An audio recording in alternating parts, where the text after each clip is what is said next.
Good afternoon. Well, thank you. Hassani, can you, oh, that's Martine. That's not Hassani. Oh, there he is. Hassani's fine. Oh, woo, okay, hi.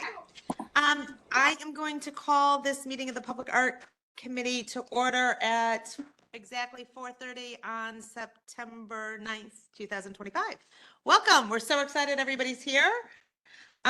We are going to start with voting items. Are we going to go to our briefing first? Since we have, Yes. yes. Okay, we are so excited because we have an artist online with us today. And Lynn, I'm going to just turn over to you to. Yes, so we have Anaisa here, but I am turning it over to the project lead, Jerome Chavez. Hello, everyone. Thanks for having me here. Good afternoon, Anaisa. Thank you for joining us this morning. This afternoon. Okay, so For her. Yeah, exactly. So it is my pleasure to introduce to you and talk a little bit about our voting item today for Old East Dallas Workyard Park. This is going to be installed at right along the Santa Fe Trail. As you know, they recently completed the spray ground project at the park. And so we now have a recommended artist for Old East Dallas, and that is Solar Petals. And Adriana, if you want to get us to the short video that Anaisa presented and shared with us for this project. So this is Solar Petals. It is a laser cut steel sculpture. It is going to be 8.5 feet high. At the top, it is 10.5 foot wide, and at the bottom, 6.2 feet wide as well. Solar Petals creates a gathering place, a playful union of art and nature. The sculpture rises from the earth, blossoming into a beautiful canopy, encouraging community to gather, sit, contemplate, and just really create a space to for the community to gather. And so, like I said, this is going to be laser cut steel. The artist intends to form the petals at the top with UV acrylic cutout forms, and there's also intention to light the sculpture with solar uplights at the center. And I think if we want to go to the next slide.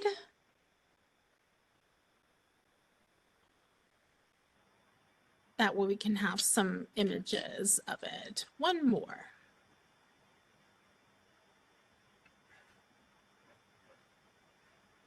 And so as we're looking at these images, I'll invite Anaisa Franco, who is our artist, our recommended artist, for her to talk a little bit more about her inspiration, the concept for Solar Petals. Anaisa, take it away. Thank you so much. Yeah, so thank you so much for having me here and for enjoying the project Solar Petals. So the inspiration behind this project is that when the let me open here. When the sun reaches the petals of the flower, it generates these drawings along the petals. So if you go to a concept page, you can see more what I'm talking about, the drawings of the petals. Okay, I think you have another different PDF. Yeah, you can leave it there, no problem. Yes, that one.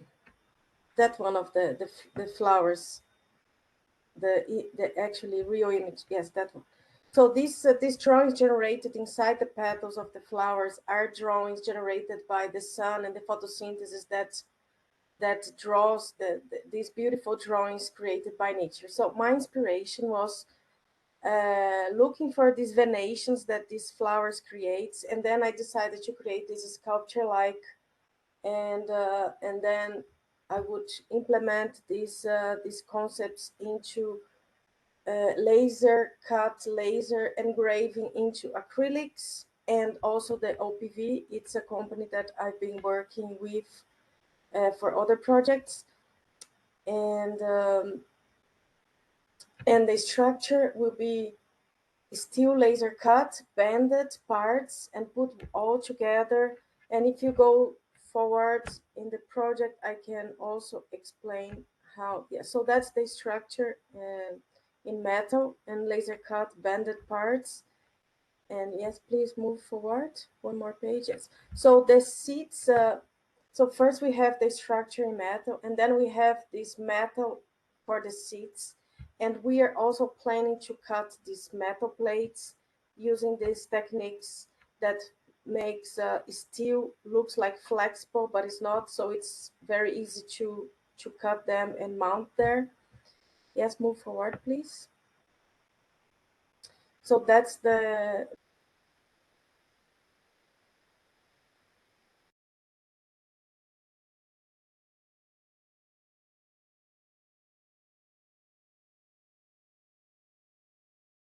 cells of the petals, and below there will be a simple light floodlight that will be charged by the solar petals, and a battery will be there as well. And we are going to, as you can see there, the seat panels can be removed and debris can be removed, and the accessibility for the battery and electronics is going to be there as well. We've been talking about like putting a mesh metal grid on top of the tree to avoid animals to go inside. And so for the fabrication of this project, I am partnering with a company called McConnell Studios. I worked with them before, and they are specialized in creating bending metal. If you go further in these slides, that's the one. Yes. So he would do the fabrications of the metal parts, the laser acrylics, and the installation. And you can also see some images of a similar work that he created before that. Can you please move forward? I don't know that that's going to be okay. in the present. Yeah, I think we're okay with that one. Okay. Yeah.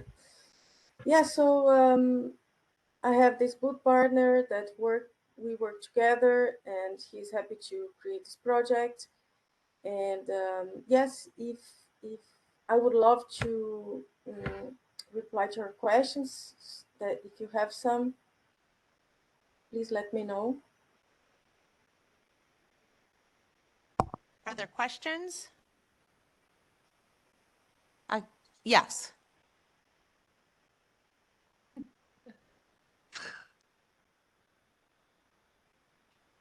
Hello, I love the organic form of your design. I'm a little bit curious though about the width of the base. In terms of accommodating adults, it looked a little constrained. Would it add terribly to the budget if you made it a little bit bigger?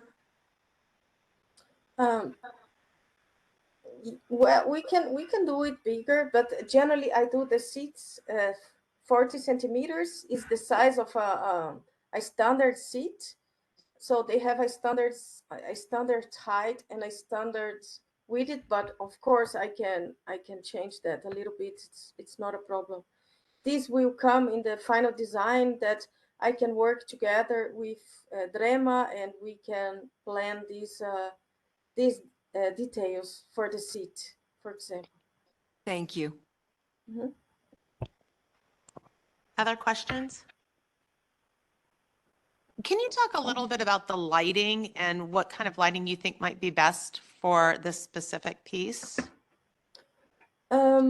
I'm thinking about a very simple lighting, just a small floodlight that will be on the floor, Okay. and then the solar panel will, these super simple floodlights that are everywhere in the landscape design of public spaces. Yes, so I plan to add this light, and this light will illuminate the seat area. I plan to use a wild lens that will illuminate the beam with a wide beam that can illuminate the around the seat. I used this. I did a very similar project before where I illuminated a seat of a swing that was around 2 meters wide, and it worked pretty well. I used this light. I plan to use the same light. Awesome. Yeah, I think we all think simple is better when the city is having to upkeep this. So thank you. Welcome. Do we have other questions, comments? Okay. Well, do you have anything else you want to say? No, I've nothing. Thank you so much, Anaisa, Thank for joining us today. Yes. If you are Thank you so your much. sweet dreams. Thank you so much for having me today. Thank you. We appreciate you being here. Okay, thank you so much. Bye-bye. Bye bye. Okay, so staying with this specific piece. Great. Staying with this specific piece, do we have any, let's move forward. Let's have a motion to recommend this piece of art. Thank you. Thank you. Do I have a second? Marion seconds. Do we want to have some discussion around this? Okay.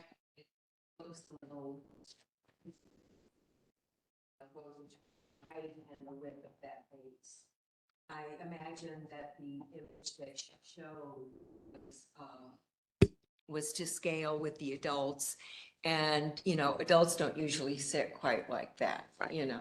Well, and if you want a kid on your lap or Yeah. something else. then- Right. Yeah, no, so additionally, once we arrive at final design, all of our pieces are going to go through engineering. Okay. So if the intention is for them to serve as seating, likely that will also be impacted in the final. So this is really just a rendering for the concept design. Once it goes through engineering review, it will be altered to accommodate seating and standard sizing, that kind of thing. And so it'll go through a whole slew of review for safety, for access, for, and also accessibility of seating. I mention it only because, you know, for some of the projects, it always seems to me that either there's not enough seating or it's very limited. And, you know, with something as attractive as, and as beautiful as that is, you're going to want to have kids, you know, climbing up on it. Yeah. And then that's not going to leave a lot of space for, you know, people to sit. So if it were just a little bit. And I think that the key there is a little bit bigger to make it comfortable to sit, but not comfortable enough to sleep on. Right. That's- Oh, yeah, we can't forget. Yeah. We yes, received is this it- note, yes. that note from the council members Yes. as well. So she's considering that as well. Can you Yeah. just go back really quickly to see if there's any measurements? Need to turn on the. Not for the seating itself, just for the, yeah. There you go. Yeah. Mhm.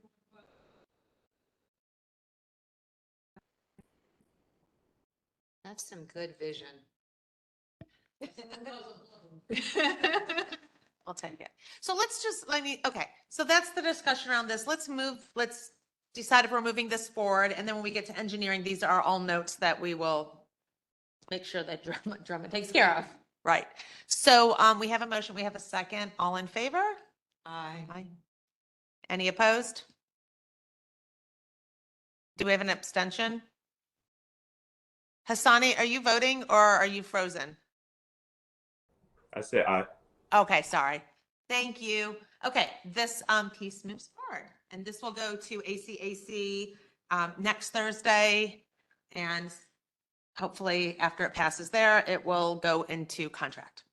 So thank you. Thank you for your hard work on this drama. You had a great committee on this one. It was good. Yeah, it was a good committee. So fantastic. Okay, our next voting item is minutes. I hope everybody had a chance to look at the minutes from August 5th.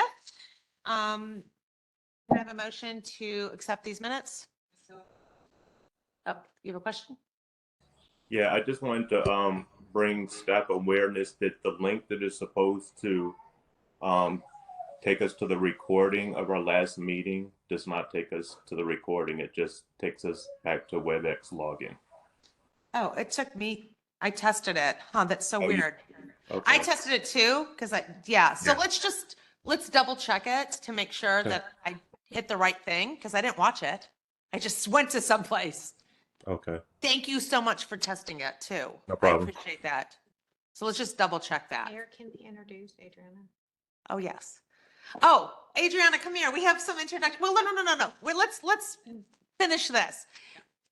I would like can we have a motion to move this forward, to accept these minutes, making sure that we check the link to make sure the link is correct? I moved that the link is made Right. active. All in favor of accepting these minutes with the correct link? Aye. Aye. Opposed? Okay, great. That motion passes. Okay, Adriana, come on. We have a new, your exact title? Boards and Commissions Coordinator. Boards and Commissions Coordinator. If you do not know, this is the lovely Adriana. Would you like to introduce yourself and tell us 3 facts about you? Oh, 3. Yes. That's a lot. Here. Okay. Well, Have a seat. I have good knees. Yes. I can No. squat a little bit. Polite, to make you do that. I can 3 squat a little facts. bit. Well, hello everybody. My name is Adriana Portillo. I'm very excited to be back with the Office of Arts and Culture for those who don't know. So my one fact will be that I worked previously in the Office of Arts and Culture. So I worked in funding programs for 3 years. So I know a lot of the staff and I know a lot of the functions of the Office of Arts and Culture. So really happy to kind of come back home. Let me see. My second fact is I have 2 dogs that I am obsessed with. Definitely a dog person. And I like small, fluffy dogs.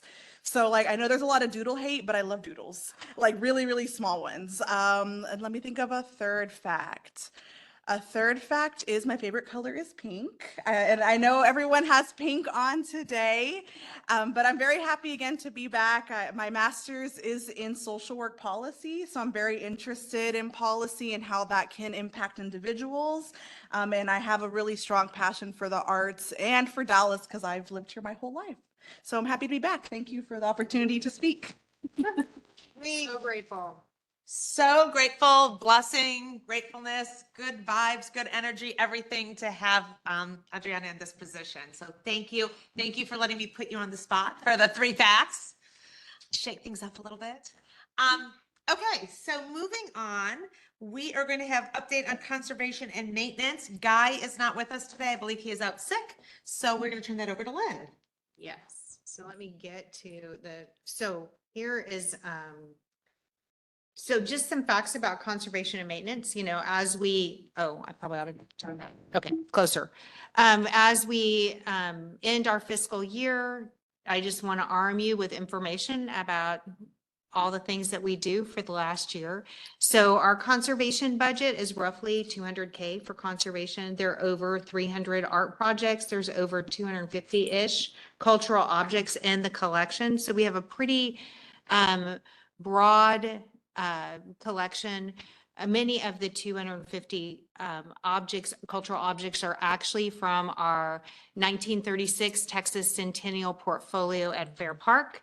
And they range from interesting things like the water fountains that were built in 36 to the lanterns, the chandeliers that were conserved recently on the Hall of State. Many of the things at Fair Park that are cultural objects are actually not in our inventory list, but we hope to include them. There was a 2016 survey of the art objects at Fair Park that encompassed just a couple of the buildings, but not all of them. So that's kind of one of our long-term goals, is to make sure that we are categorizing or cataloging those and that they are represented in our documents so that they just don't get lost. So, yeah. Can I ask a question? Are you saying that they're not part of the inventory of the art collection yet, of the city's collection yet? Yes. Could you just explain, because I don't know what the process is to have them enter the collection? How they enter. Yeah. So one of the things that you may or may not know, or you may know, is that many of the murals are still covered. on the buildings from 1936. So they were covered at some point between 1936 and today. Many of them were covered in 1937 because the Pan Am exhibition put a giant wash of lime green across many of the buildings so they could be tropical. So, so we are, trying to make sure we identify and locate many of those. We will actually be uncovering at 5 of them with a Save Our Nationals Treasure grant that will be uncovering the ordinal murals that are in the entry hall to the Tower Building, which was a federal building. And so it's north, south, east, and west. And then we know the dome overhead has stars. If any of you would like to go look at those things before they're uncovered, because there's little reveals behind some plexiglass, we can absolutely go do that. It would be a lot of fun. Absolutely, before the fair starts. Or after the fair stops. But there are, we did a lot of work on the front of the Tower Building. We partnered with some grant money that Fair Park First had for conservation with the bas relief, the Texas history bas relief on the front, and then the federal medallions that wrap around. And we took those back to what we believe is 1936 using, sorry, I'm a little down in the weeds, using photographs from 37 to make sure the values were right. And so we were able to adjust some of that and using work from earlier conservations. And we actually brought in 2 conservators to review the paint. So we brought in a paints conservator from Galveston, from the source, Yanni Auger. Okay, so out of that, so there's artwork for the, in every council district. We try to make sure that when we're reviewing the condition of it, that we reach back into each of the council districts. But some of the things that the public art collection includes are the Pegasus at the Magnolia. We have the Dallas piece by Henry Moore, which is probably the most valuable piece in the collection. I think it's roughly valued at about $50 million. We have a Barbara Hepworth right across the street in the library, as well as a Harry Bertoia, which is one of my, it's pictured right there, is one of my favorites because what a wonderful thing. And things like Freedmen's Memorial, the Centennial Collection, Martyrs Park. So our collection is wide ranging and important. It tells us the history of the city. And we are very grateful to be the stewards of that. Do y'all have any questions about the collection? I do. As far as the collection and the whole situation at Fair Park with kind of the mismanagement over the last few years, how is your work or our work, the work of the office impacted? So fortunately, we have great friends in parks. We have had, there was a lot of, there was money raised from Fair Park First that was dedicated to fine art conservation. So those dollars were used. One of them, so one of the bas relief in the Tower Building was the Summerly grant. Okay. So our work there has not stopped, or there's so much work to be done at Fair Park. And we imagine whatever the next iteration of governance for the park will still mean that we have to work closely with them to identify the artwork, which is actually embedded in the architecture. So many historic preservation architects love Fair Park, but they forget that it's actually artwork embedded into the fabric of all the buildings. So we'll continue to partner well. Thank you. Thanks for that question. We're asking, is there someone who's like a base on the buildings? So right now, I think we have a couple of people. So I and Guy usually will have worked with whatever entity and whatever person wants to work with us. So even in this last stewardship structure, we had several people who would help us. So for example, there were Herman Miller chairs that were from 1936 in the Tower Building, and they were leaving to go get conserved. And so someone sent us a note and said, hey, just wanted to make sure you're apprised of this. So we appreciate our network of people who care about the artwork and the artifacts there. And so as far as liaising now, part of it, I think, will be a little more city structure. Like we'll talk to our friends at Parks to make sure that, they're involving us in what needs to be involved. Next.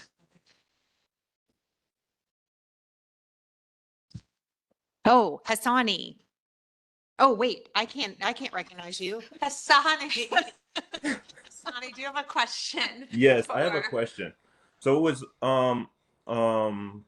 recently brought to the Dallas art community's attention that council member Bill Roth out of 11, who has newly been appointed to the Quality of Life Arts and Culture Committee by Mayor Johnson, is advocating for an amendment to the general fund that reduces funds to the general funds to arts and culture. And so my question is, if such an amendment is passed or is adopted by council, how does that affect our conservation budget, if at all? Okay, so I'm going to take that one because that was never an amendment. He did write a memo and he's repealed that memo. I don't think that's the right word, but he's taking that memo back. So there's going to be no amendment moving forward from his list of amendments as of right now. Rescinded. Thank you. Good He to know. rescinded the memo, and so those will not be moving forward. And just for general purposes, if something like that did happen, would that affect our conservation budget in some way? Yes. So the way the memo was written and the line items, and Lynn can, I'm going to pull up the ordinance. right, So we but- just read it. but before we even get there, there was a piece that was just public art, and it literally called for, yes, removing that 305 and then $309,000 from the budget, which is conservation, maintenance, conservation, and the collections manager. If that were to happen, there is then no money. I believe in our city council and people who have served longer and have an understanding of what we do. I don't think that would ever get to that point. I don't think it's not going to go to an amendment as of now. It's not going to go to amendment this year. And so there will be no voting on it. But I think that enough council people understand what that money is for and realizing that we have a responsibility to this collection that cannot be removed. I personally talked to 4 council members. So I think, Okay. I think that there was a lot of conversations behind the scenes to have people understand what that money was actually for. So it's a great question. It's a very touchy subject, as you can imagine. As you might all be aware, that is my district. Oh, And that is my council member. And I am All the Arts right. and Culture Commissioner for that district. So I will stop there. So can I Yeah. just? Yes, mention- please. So if you have, we can send out the ordinance for you all, but, so in our ordinance, which is the law that governs public art, the public art process, the administration of the public art program, the responsibilities, one of the responsibilities is to make sure that there is maintenance for the collection. So it's kind of baked into, to the ordinance.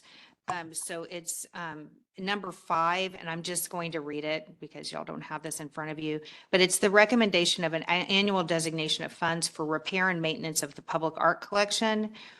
And so that's listed as responsibilities of the program.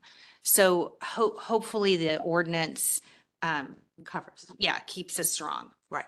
And the council members who have sat on council for a longer time might not be familiar exactly with that ordinance, but they knew where to look once they were told where to look. So they understood that was part of the ordinance and part of the law that they have to protect.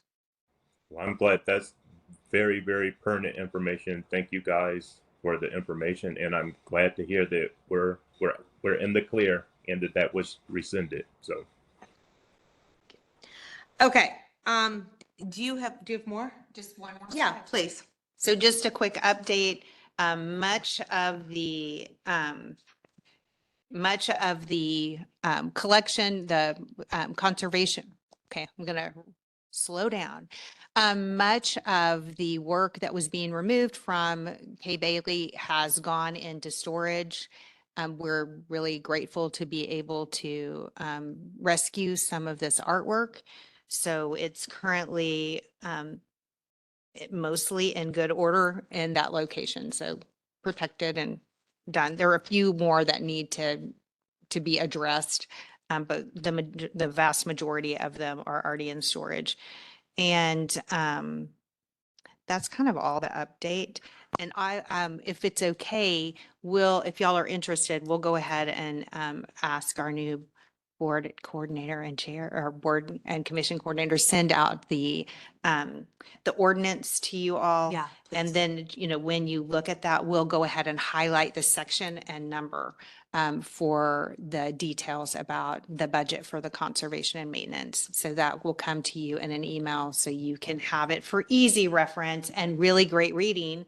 And, It's not very long. No, The it's ordinance is not like very 3 long. It's pages. very straightforward. It will, again, I think most of you know this, but it will explain how and why you're appointed and what your responsibilities are. It's really quick. But again, Hassani, that is a great point that, when somebody does bring that up, or when you talk to your council person or whomever, you can refer back to the ordinance to remind them. Your council person, I happen to know, knows that. Yeah. But, And yeah, And that would be please do, second. Lynn, Yeah. please send that ordinance out for us so that we have that,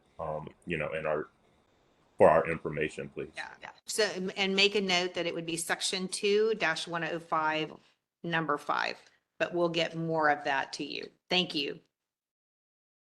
Okay. If there are no more questions on conservation and maintenance, any other questions? Hands up. Okay, perfect. So we're going to move ahead to briefings. I did want to stop here and say that we are so excited. We had some exciting additions to the Office of Arts and Culture, but we also have a farewell. Since our last meeting, S has left the Office of Arts and Culture and this team, which is really sad. We are glad we got to celebrate them with the skate park for those of us who were at the dedication, but what was the name? Why am I blocking the name of the piece? It's called Dragons of Bachman Lake. Oh, Dragons of Bachman Lake, which was a really fun dedication. It was a beautiful day. As like a mother, probably like a Jewish mother, I was like, people skateboarding, put on your helmets, please. Like, you're making me very nervous. But it was a really fantastic dedication. The piece is beautiful. I had not been out there. It's really gorgeous. So anyhow, that's exciting, but we are sad that S is not with us anymore. We are going to move ahead with briefings. S's projects have been reassigned. So the people on the team here will talk about those projects accordingly. And we'll just move on to Historic Elmwood, I guess, is the first one, maybe. Let's see where we end up. Harry Stone. Drama. So just a quick overview briefing on Harry Stone. We, as you know, we've drafted a request for qualifications. We're hoping to have that ready to post in the fall of this year. We are confirming funding with Parks Department at this time, and so we'll hopefully be releasing the call for artists in the fall, selection panels winter 2025-26, with a finalist maybe beginning in the new year for Harry Stone.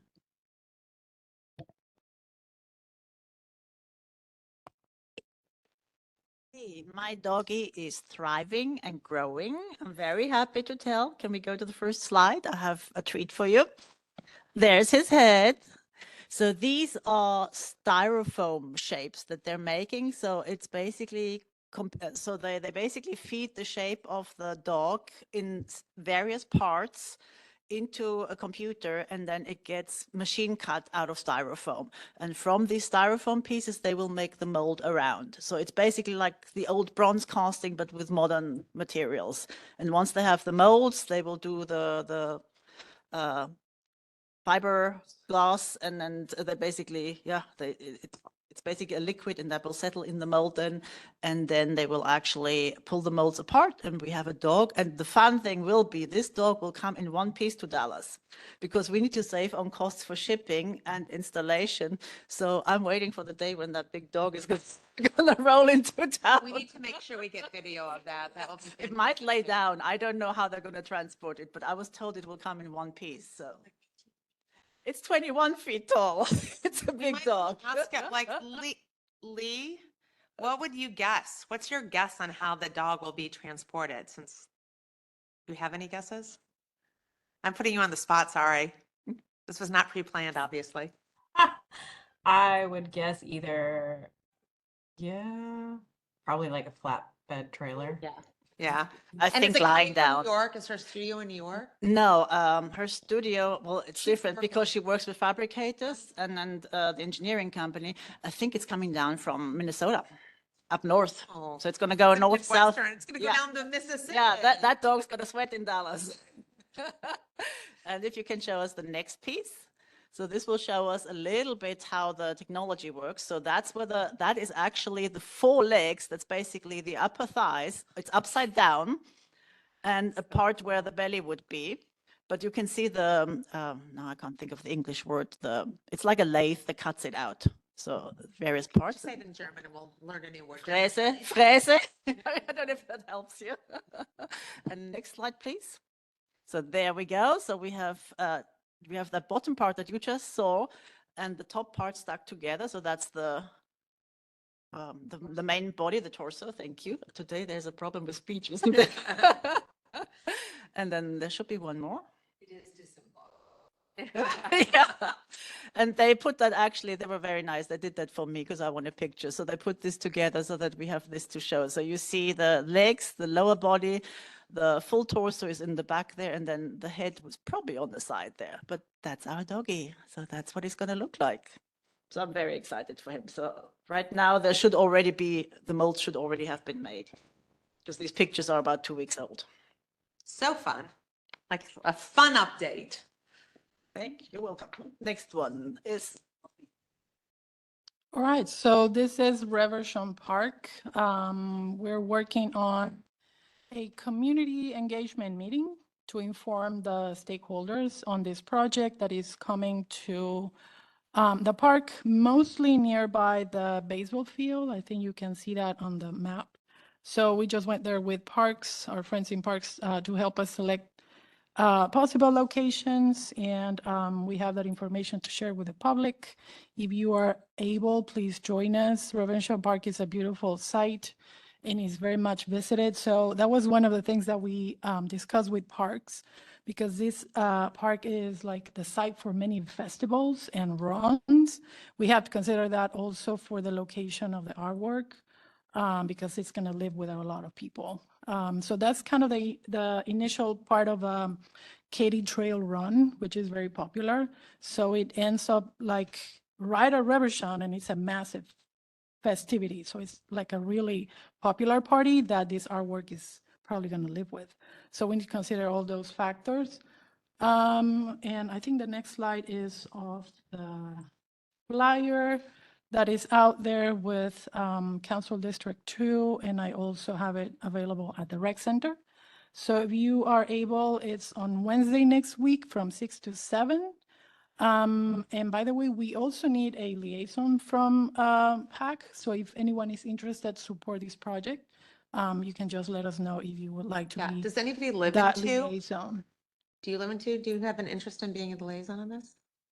Okay, we Awesome. have a liaison. Perfect. There's Thank a little peer you. pressure there. Yay. Move us along, right? Thank you so much.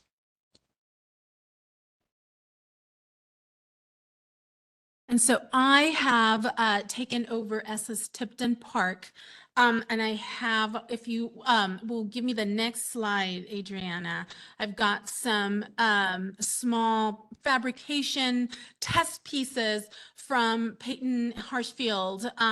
They are now at the fabricators to ensure that everything is being assembled and put together and created in just the right way. And so I wanted to share a few of these images. We are still looking at a potential installation of either later or rather beginning of 2026.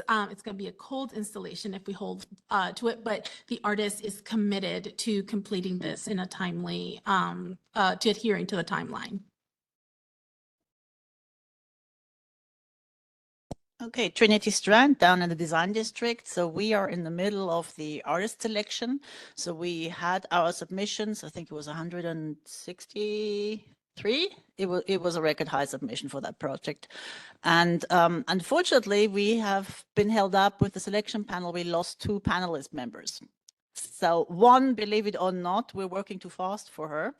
She was not ready for the pace at which she was requested to ask. So she asked to be removed. So I'm looking for a replacement for her. And the other one is a community member that we just reached out because he just disappeared on us. He ghosted us in Newspeak. And so probably might have to look for another panelist there. But so that will put us back about 2 weeks in the project. But we keep looking. We'll get there. So that's it from Trinity Strand right now.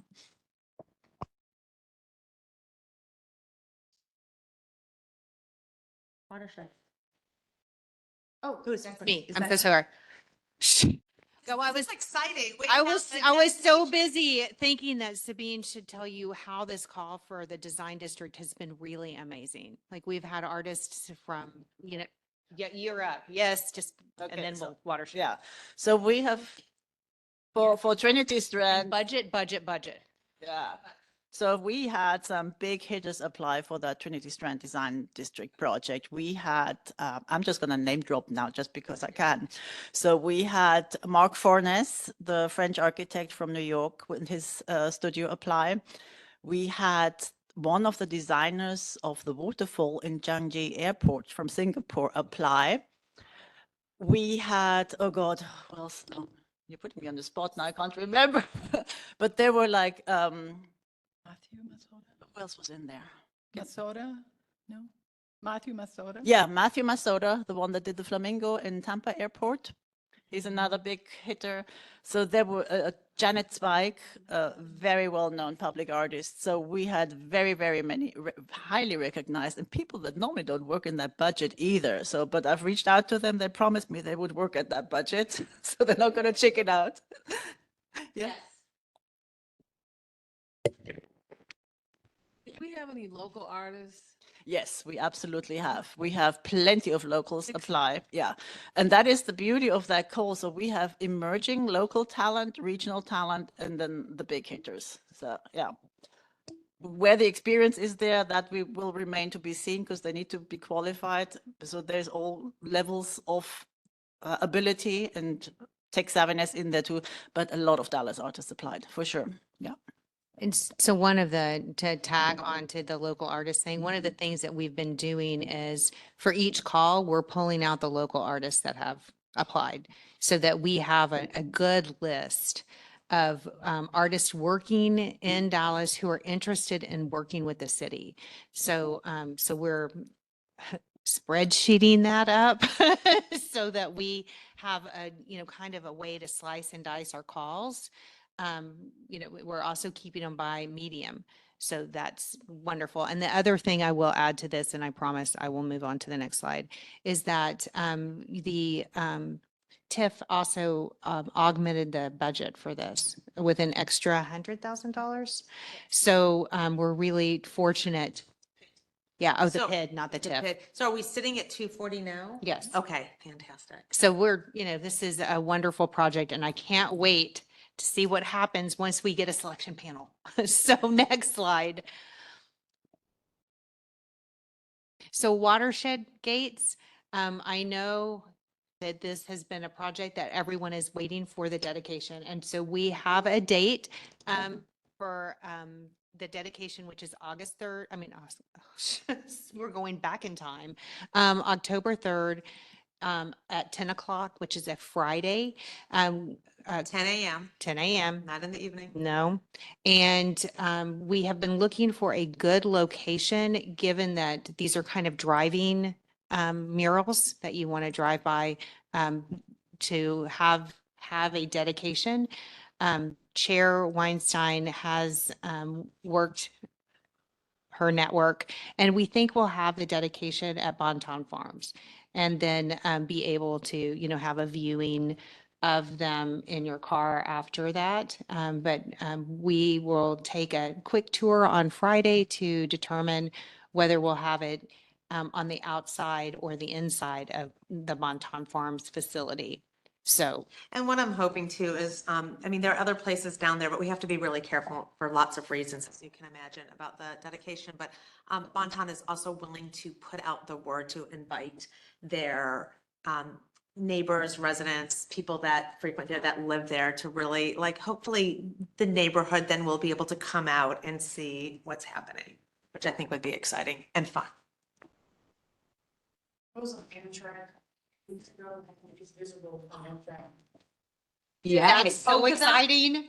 Both of them? I saw the white and green one. Okay, we'll take one. And they do have titles. So the titles are up there. The Bud Street is poem A and B, so obverse, reverse. And then the other ones at Bayer are Landmark and Community Quilt. So not, I'm very excited about their titles. Okay, so next. Okay, There they are. there you are.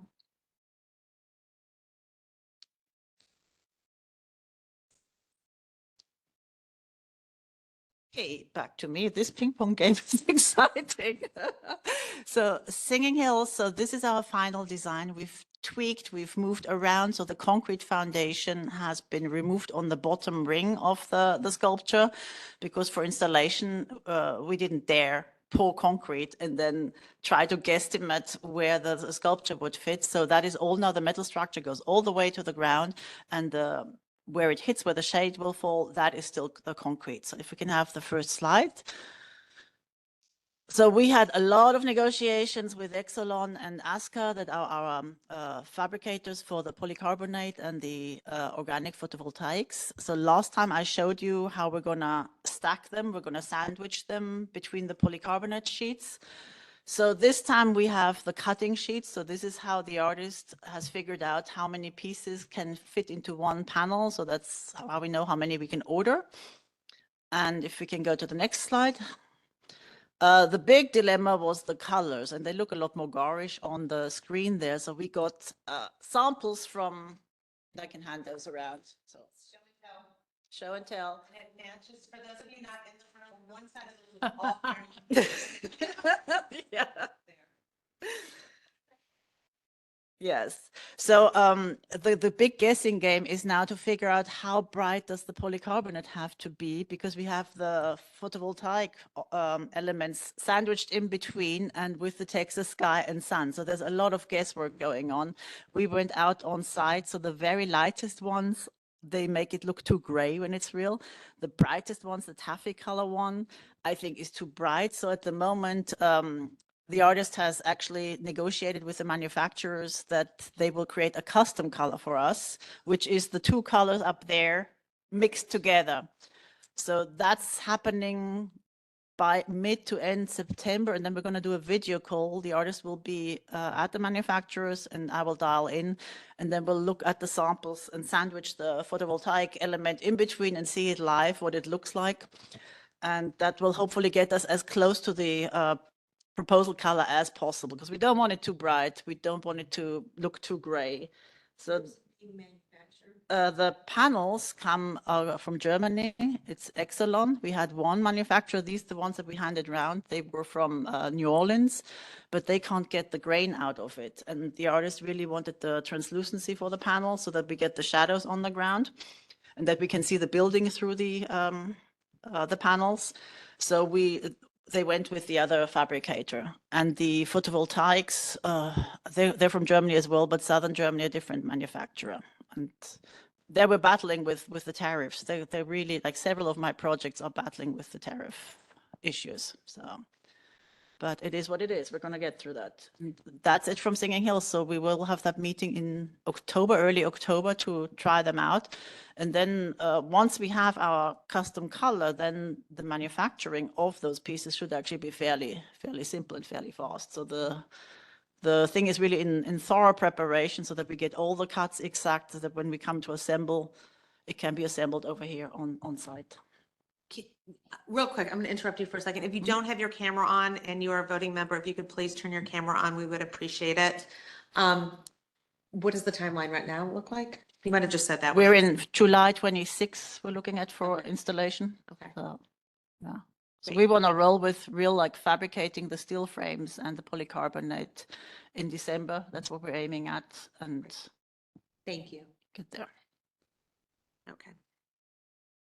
Trinity River? Trinity River Audubon Center. So we are very early in the planning process for this project. We had a site visit with the parks team on, I think it was last Thursday, went out there and to take a look at what is planned for this project. And just as a side note, if you have not visited the Trinity Audubon Center recently, I highly encourage you to go out there. I went when it first opened a million years ago, but being in that space, it's such a beautiful, intentional building. If you're at all curious about this place, I highly encourage you to follow that curiosity, because it is a beautiful building. The staff were wonderful, very knowledgeable, very enthusiastic about having visitors out there. It's just a beautiful spot. And so one more slide forward. Thank you, Adriana. So the construction or the re-envisioning of this project is going to be centered around the exhibition wing. It's a chock full of learning opportunities out there. One of the scariest things you can look at is the 100-year and 500-year flood simulator table. It will give you nightmares, but it's very informative. But they're all very excited. Again, this is a highly used building, and so they're going to not take away the learning space, but rather re-envision it, reinvigorate it, kind of think how to better use it. Right now, they're really concentrating, perhaps creating a gathering space. That far right image that I've included at the top is a ramp that kind of takes you from the exhibition wing down into the trails. And so they're thinking of maybe creating a gathering space there. So the more I look at it and the more we think about it, that might be kind of a good opportunity for some significant artwork out at Trinity Audubon. But again, we're very, very early still, but it's good to start getting in early so that we can be very intentional also about our placement and what the artwork out there will be. And I did make myself a note to ask for a liaison. This project still is hankering for a liaison. So if you'd like to participate. Any takers? Thank you, Cassandra. Thank you, Cassandra. Just have a wedding out there. They Oh, said awesome. it's a beautiful space. I cannot encourage everyone enough to go out there and visit. All right, updates on Cleaver Riley. Finally, this project is in the contracting phase. And while that is happening, we're also revisiting design, I don't know, like restrictions for height for that project. I don't know if you guys remember, it's called the agave shade bench. So it's a bench. So we're considering just like compliance and ADA requirements with Carol, just for a, probably some slight changes to her initial design, still respecting her initial idea that everyone voted for. I think those are the highlights of that project. And Forest Green, if you remember, we had the artists on our call last month. And if you go to in and out of the call, if we can see the work, then you will remember. Next slide, please. Yeah, that is the Fruits of Knowledge. So we are preparing the contract right now. The city attorney's office is basically stalling contracts because they're rephrasing all the documents. So that is moving slowly. We are using that time in the meantime to please our selection panel a little bit further, because there was a huge request from the library and the selection panel members for seating. So the artist has provided us with an option for seating, but we need an extra budget for that. And that is where Lynn has reached out to via the library system to hopefully the friends of the library. And so we're basically knocking on doors asking for money for seating. Can you describe the seats really quickly? Yeah, do you want me? I might. I can't project, so I Okay. can just describe. So basically, the seeds would be, if you look at those fruits from the tree, you imagine 3 of those falling off, and with a seed with a tiny little backrest on top of them. So that is the idea, that it's the seeds and the fruit toppled down on the ground, and that's where people can sit. So it looks very harmonious as a entire installation. And including foundation, there is an extra cost for that. So we can't request the artists that they do that for free. So we hope that we can raise the money and make a whole installation out there. That would be, yeah, we will see how that goes, but we're asking for it. And so the whole project goes to council resolution October, my God, October 22nd. And yeah, I hope by then everything will be moving and be on track. Again, our concern with that is tariff costs. You know, we don't know what will happen with materials. Steel is going up. Imports are affected with steel as the base material, but we will see what happens.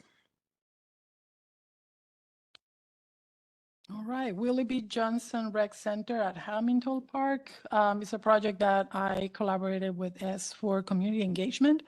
So I inherited this project, and most probably, crossing fingers, on Wednesday, we'll launch the open call through CodaWorks. Based upon the feedback and the community engagement that we conducted. We did 2 interviews with people that are really closely connected, not just to the rec center, but to the community. So let's see. Yeah, I should have corrected that, because we decided to open the call on September 10th and then closing it on October 27th. Next slide, please. Keller Springs Roundabout. Remember, that is the roundabout that is connected with Preston and Keller Springs. So Drema and I are working on community engagement planning. We will most probably do 2 major meetings. One of them more formal at Campbell Green Rec Center, which is very close to this location, like 5 minutes away, drive distance. And then the other one would be at the dog park, right? Yeah. More informally. And we're planning on having this engagement, if not October, in November. Next, please. Campbell Green, speaking of Campbell Green, this rec center is going through a total renovation phase. We met with Parks at the center. They introduced us to some of the changes that have been included in the design. I think they're still in the design process and phase of this project. Most probably will initiate construction in the spring of next year. But we wanted to go ahead and start community engagement at the rec center and then communicate with people in the neighborhood and the community about plans for an upcoming project. For this one also, we don't have a liaison. So if anyone would like to support, that'll be great.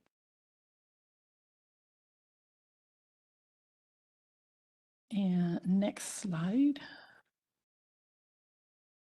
Okay, Vickery Park Branch. This is where we will do the big mural with sculptural elements, if you remember.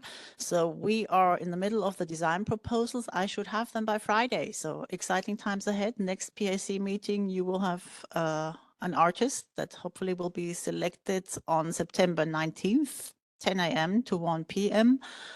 And yeah, that's the update there.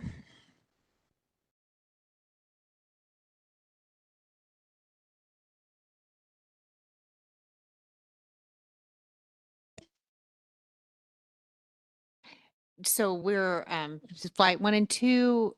It was installed beautifully about a month ago. The work is not quite meeting the height restrictions required. So we've had a conservator to come look at it and see how we can address that issue. So we will get that taken care of. So sidewalk poetry, we have the video collateral and information ready to go. We're working with our comms team to have the launch of the project. And we think it'll be before the end of the month, kind of mid-September, which I know we're kind of close to mid-September because it's the 9th. But so in the next couple of weeks, this should be pushed out through the media. I just want to comment too, last time we were together, we moved forward the selection, a list of selection committee people, selection people committee, panelists, thank you, that are a good fit for sidewalk poetry, and that did pass as well, that moved forward with the ACAC. So we are set to go with people that are knowledgeable in this area that can work on this project.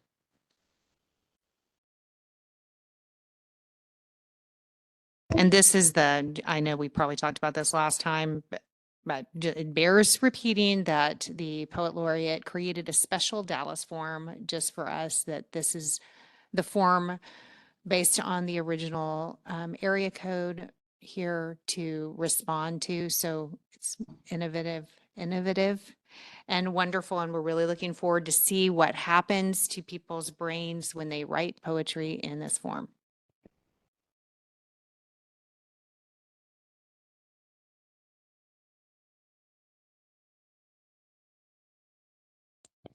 These are just listed future and, more like determine community engagement opportunities. So again, Reversion next week on Wednesday from 6 to 7 p.m. Campbell Green and Keller Springs Roundabout, they will both be at Campbell Green Rec Center, and they're still to be determined. I did not print out our new collection postcards that I finished because we just had a new logo for the Office of Arts and Culture. So I need to do that, update it, and then print it and bring them to you guys as a gift.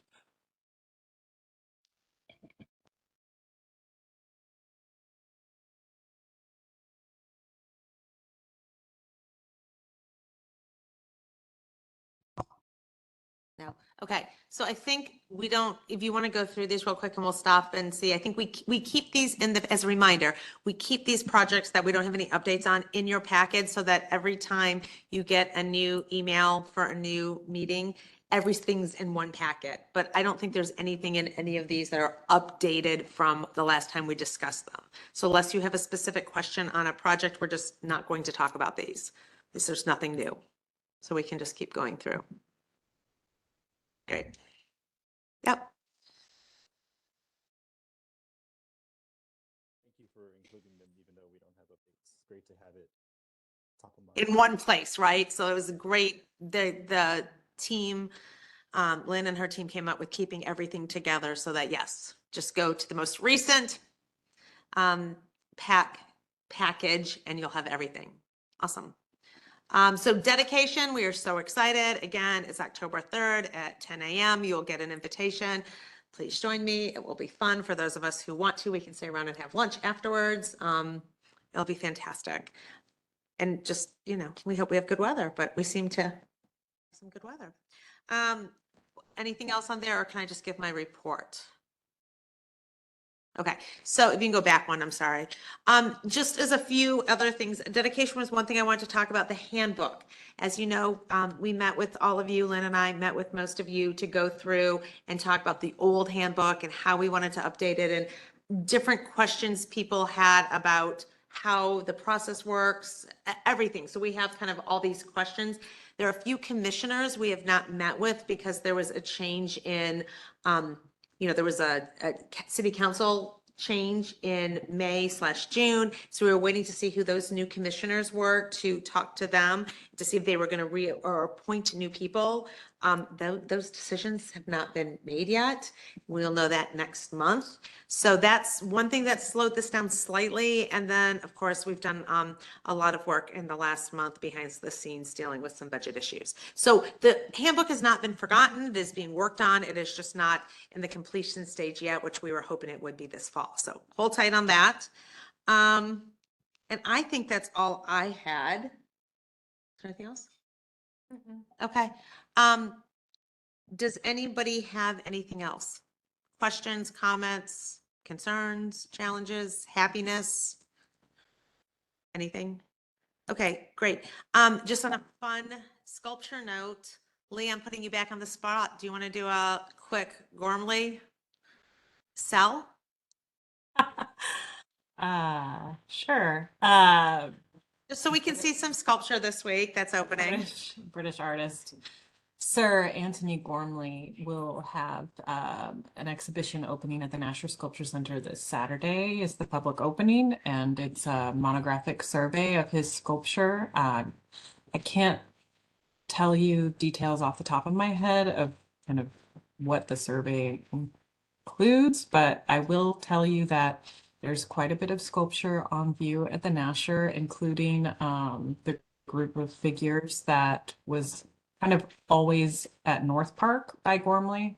Oh. Those have been installed in our galleries, so that's kind of nice to see those back in this context.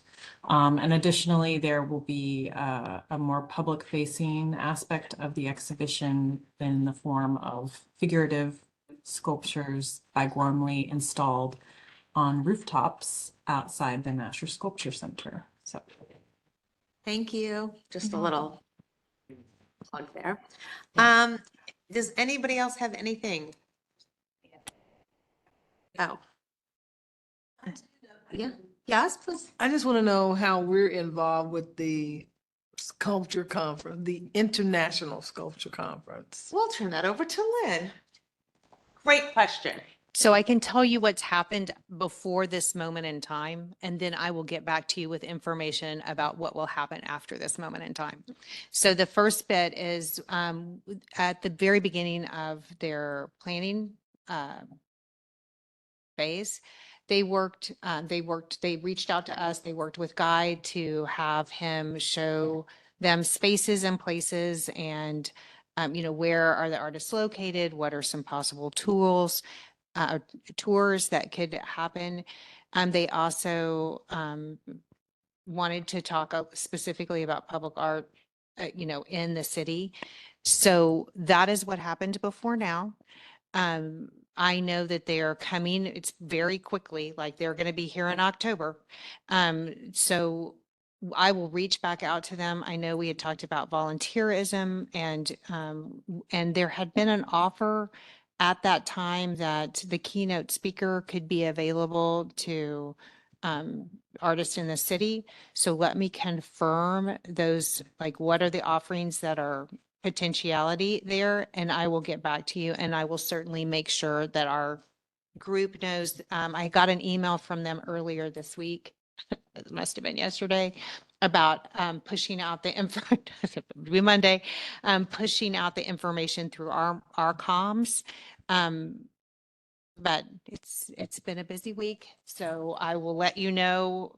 Any information I have, I will make sure that you and group committee will have that, because we certainly want this to be successful. They've never had the meeting here in Dallas before, for a variety of reasons. One, I think people thought there may not be art accessible here. So let's prove that there is plenty of art to be had by all.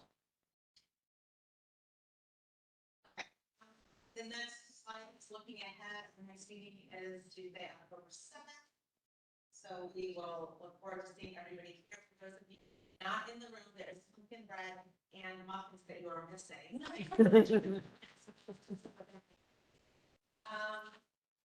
There are no other comments or questions. I thank you all for your time today, for everything you do to support public art in Dallas.